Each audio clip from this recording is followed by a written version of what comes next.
എല്ലാവരും സുഖമായിട്ടിരിക്കണമെന്ന് വിചാരിക്കണം. കുറേ നാളായിട്ടാണ് ഈ ചീസ് സോസിൻ്റെ റെസിപ്പി ഒന്ന് ഇടണം എന്ന് വിചാരിക്കണം. ഇവിടെ മോനാണെങ്കിലും ഫ്രഞ്ച് ഫ്രൈസിൻ്റെ കൂടെ നല്ലൊരു ഡിപ്പാണല്ലോ, ഭയങ്കര ഇഷ്ടമാണ് അവന്. അതേപോലെ തന്നെ നമ്മൾ ബ്രെഡ് സ്പ്രെഡായിട്ട് നമുക്ക് ചീസ് സോസ് ഉപയോഗിക്കാം കേട്ടോ.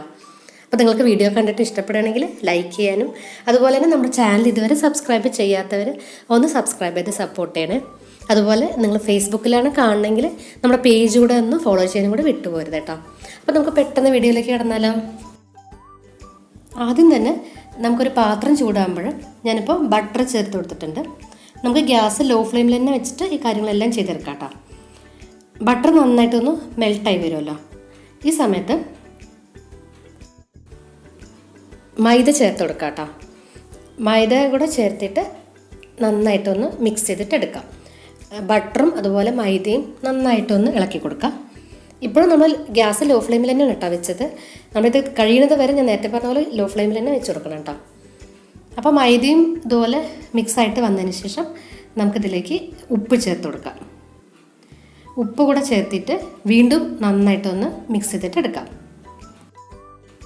പിന്നീട് നമുക്കിതിലേക്ക് മുളക് പൊടി ചേർത്ത് കൊടുക്കാം കേട്ടോ. മുളക് പൊടി 1 സ്പൂൺ ഞാൻ ചേർത്തിട്ടുണ്ട്. അത് കാശ്മീരി ചില്ലി ആയ കാരണം കൊണ്ട്. നിങ്ങൾക്ക് എരിവുള്ള മുളകാണെങ്കിൽ 1/2 സ്പൂൺ ചേർത്തിയാൽ മതി കേട്ടോ. എന്നിട്ട് നന്നായിട്ടൊന്ന് മിക്സ് ചെയ്തിട്ടെടുക്കുക. അതിൻ്റെ ഒരു പച്ച മണമൊക്കെ മാറുന്നത് വരെ ഒന്ന് ഇളക്കി കൊടുക്കുക കേട്ടോ. അതിനുശേഷം നമുക്ക് ഇതിലേക്ക് തിളപ്പിച്ച പാല് ചേർത്ത് കൊടുക്കുക.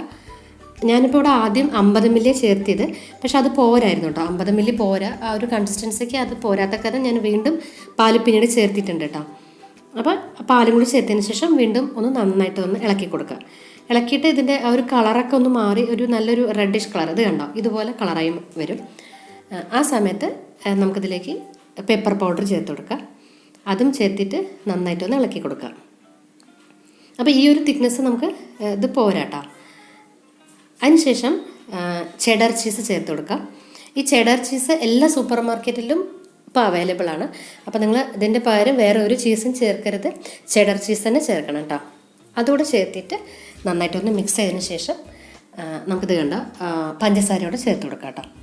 അപ്പോൾ ഞാൻ കുറച്ചും കൂടെ പാല് ചേർത്ത് കൊടുത്തു. ഞാൻ നേരത്തെ പറഞ്ഞ പോലെ തന്നെ കൺസിസ്റ്റൻസി ഒന്ന് തിക്കായിട്ടുണ്ടായിരുന്നു. അപ്പോൾ അത് പോരാ, ഈ ഒരു കൺസിസ്റ്റൻസിലാണ് നമുക്ക് സോസ് റെഡിയാക്കേണ്ടത്. അപ്പോൾ അതിനായിട്ട് കുറച്ചും കൂടി ഒരു 50 മില്ലി പാലും കൂടെ വീണ്ടും ഞാൻ ചേർത്ത് കൊടുത്തു കേട്ടോ. അപ്പോൾ നമ്മുടെ സോസ് ഇത് കണ്ടോ, അത് കറക്റ്റ് കൺസിസ്റ്റൻസിയാണ്. ഇത് ഇതുപോലെ റെഡിയായിട്ട് നമുക്ക് പെട്ടെന്ന് റെഡിയാക്കാൻ പറ്റും കേട്ടോ. അപ്പോൾ എല്ലാവരും ഇതൊന്ന് ട്രൈ ചെയ്ത് നോക്കുക. നമുക്ക് എന്നിട്ട് ഗ്യാസ് ഓഫ് ആക്കാം കേട്ടോ.